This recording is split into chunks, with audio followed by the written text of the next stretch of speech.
I want more body confidence, but I also still want to lose weight. If you want your best body confidence, more body acceptance, but you also want to be on your shit this year with your fitness and your nutrition and your healthy habits, this one is for you.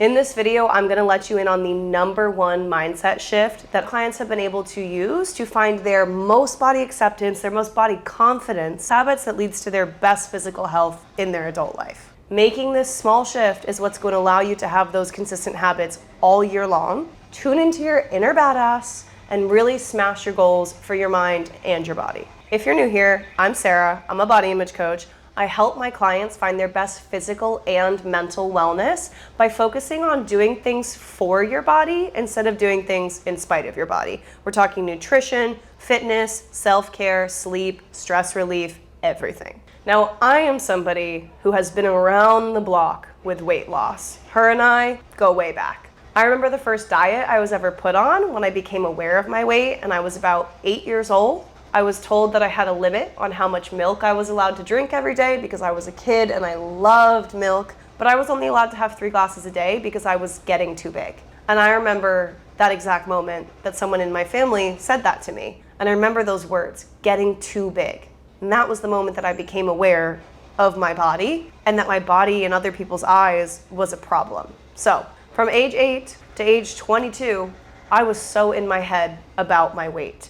And I yo-yo dieted for years. I struggled with eating disorders. I did lose the weight at one point. I hit my goal weight at one point. So I am an expert in weight loss, but I'm also someone that understands from that experience that weight loss doesn't solve your problems. It doesn't necessarily make you physically healthier, and it sure as hell did not make me mentally healthier. Weight loss and I have a very interesting relationship because in a way, I'm a weight loss success story. There was a point in my life a couple years ago where I was dieting so hard. I was restricting my calories. I was making myself go to the gym all the time, even when I didn't want to. And I hit my goal weight. I hit that number on the scale that I had been lusting after for so long. I had the closest to a flat stomach that I had ever come. And I remember looking in the mirror in that moment, knowing that I had hit my goal weight finally, this weight that I believed would finally make me feel comfortable and confident in my body. And I looked in the bathroom mirror, stark naked, just gone to the bathroom because that was my ritual to weigh myself in the morning to keep the scale as low as possible. And I thought to myself, I still hate what I see.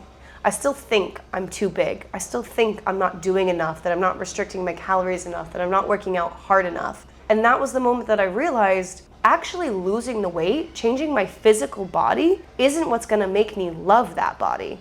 It's changing how I see weight loss and how I see myself. I got to that point after years of eating disorders, of yo-yo dieting, of the keto diet, of paleo, of no carb, of vegan, of all of these things to try and make myself smaller. I was an obsessive exerciser as well. My senior year of college, I was skipping classes to go to classes at the gym instead. I was skipping public relations to go to spin. I was skipping accounting to go to Zumba. It was insane. And I thought this was normal at the time because I believed that I had to do anything I could to make my body smaller, that this is what was necessary to make myself healthy. Because if I was doing enough, I would be skinny, right? I was an extreme perfectionist with my wellness as well. I was obsessive about not eating any bad foods, and if I ate one bad food, I believed it ruined my entire day of being healthy. If I ever skipped a workout, I felt so guilty, but I also never wanted to go because I was exercising from a place of just trying to punish myself for how I looked. The most delicious, nutrient-dense foods like salads and grain bowls and whatever it is that you think is healthy didn't taste good to me because I was eating them in spite of myself. I was making vision boards that were meant to inspire me of how colorful and amazing my life would be when I hit that goal weight. I took pictures of everything I ate to keep track. I got 10,000 steps a day. I was doing HIIT workouts. I was doing everything right. And I did it. I got to the goal weight. So why didn't weight loss make me confident the way I hoped? Why didn't weight loss make me happy the way that I thought it would? And why did losing weight actually lead to the worst health of my life? Here's what I learned in that moment when I was looking in the bathroom mirror. I had lost the weight, I had hit my goal weight finally, and I hated what I saw. What I had to learn the hard way, that I want to teach you so that you don't have to, is that centering your accomplishments around what your body looks like will not bring you joy during, and it will not bring you joy after when you hit that point. Because this makes your worth, your attractiveness, your enoughness, your health conditional. It gives you this extremely high standard that you have to maintain in order to believe that you're good enough. And anytime you don't maintain that standard perfectly, it all comes crashing down. When your self-worth and your self-satisfaction with what you see in the mirror is so rooted in your physical appearance, you're afraid that it's going to fall apart at any second. It is so fragile. And that is a very scary feeling. It never allows you to rest and just feel safe and content in your body. But I have clients who have weight loss goals, and I'm perfectly okay with that. Let me tell you why. Number one, having weight loss goals is entirely normal for people in our current world.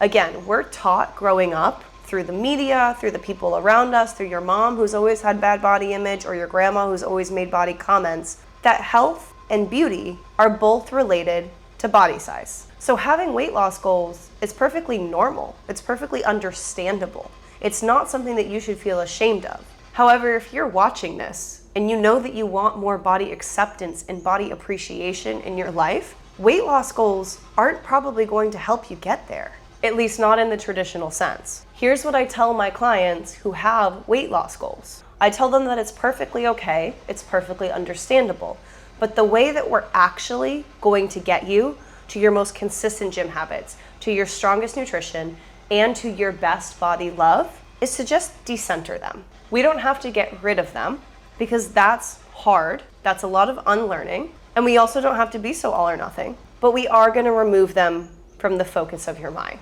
Weight loss goals and weight loss itself are going to go from the goal to a potential neutral side product of you having your best health and living your best life. This takes so much pressure off of you and also just gives you a realistic perspective on your health and your body as an adult. The most confident women, even if they want to lose weight, do not make weight loss the focus of their health or the focus of their life. Again, because this makes your self-worth, your satisfaction with your habits dependent on a physical outcome. And weight loss isn't that simple. It's not just calories in, calories out. Decentering weight loss means that we have to focus on something else though. And that's where having a coach like me comes in to help you re-identify what that is. Because it's easy to say to yourself, I'm gonna be more body accepting, I'm gonna have more body love. But you need tangible tools and skills to get you on track to actually believing that your body is good as it is. We need to realign your perspectives towards fitness and towards food. Now, this doesn't have to be complicated either when you have the right strategies, which is why clients work with me so that I can give that to you and hold you accountable and help you see clearly what you really want for your wellness and your self-love. But to summarize, it's all about shifting the why for eating healthy or the why for movement from weight loss to things like better mental health, stronger sleep, more self-worth, a sense of satisfaction, dopamine, longer living, anything like that really gets you out of bed in the morning. Because when weight loss is the goal, you're motivated by punishing your body for how it looks versus mental health, living a long life, things that celebrate you, you're motivated by celebrating your body. And that's what leads to consistent motivation over time. That's what leads to your most consistent health habits yet. If weight loss happens in that process, that's fantastic for you. If it doesn't, that's also fantastic. This is just where your body wants to be, and that's okay. You've expanded your perspective of what healthy means beyond just a certain body size, and that is such a win. So ask yourself, am I trying to lose weight because I'm evaluating my health through this metric? Am I doing it because I think I need to look different in order to be beautiful? Or am I doing it out of love for myself? Be really honest here, and if that's something that you can't quite figure out right now, that's also so normal. It might be both, and a lot of clients on day one with me are in this in-between where it is both. That's why we can want more body acceptance and want weight loss at the same time. But if you're not sure which one it is, or you're not clear on being in either camp, and you want to find some clarity, this is why you need to redefine your whys or your motivations behind fitness, behind nutrition. Again, it doesn't require you to ditch those goals entirely. You might not be ready for that, and you might not be sure if that's right for you. That's okay. But you don't have to wait until you are a certain weight or you've given up on the weight loss goals entirely to find the body acceptance. Our goal here is to have them coexist. Making this mindset shift is what sets you up for consistent fitness, nutrition, and self-care habits all year long and boosts your body image and your self-esteem before you arrive at any certain place in your healing journey or in your fitness journey. Acting from a place of love for your body is what motivates you to make more nutrient-dense choices, to go to bed early when you know that you need rest, to get yourself to the gym when you're having a hard mental health day. And being able to find more body acceptance to decenter weight loss is what allows you to go on a hike with your friends and focus more on the laughs that you're having with them as you go up the mountain than the steps on your Apple Watch. It makes you able to choose a really nutrient-dense salad at a restaurant because that's actually what you're craving and you want to fuel your body, not what you think you should have because it's lower calorie. It's what makes you able to run a half marathon because you've always wanted to say that you did it, not because making yourself run a half marathon was a really good way to burn fat. Setting goals for weight loss, setting goals that nourish your body at any size. You feel me? It's clear from this video that the fastest way to find more body acceptance and figure out if weight loss is right for you is to change your perspective on how you view fitness, nutrition, and overall care for your body. The fastest way to do that is to find self-talk that is more loving and balanced and rational. And I do have a full video on how to do that because it is a skill in itself that needs to be understood and practiced on a deeper level. It's got 4 simple steps to really change how you see your body and gain some clarity on whether or not weight loss is right for you. And I'm gonna make sure that it's linked after this video. And as always, I'm Sarah, I'm your body image coach. If you want to ask me more questions or get in contact with me about my next coaching opportunities, my email and my Instagram are on my page and always in the description of the video. I'm sending you all the body love and I'll see you soon.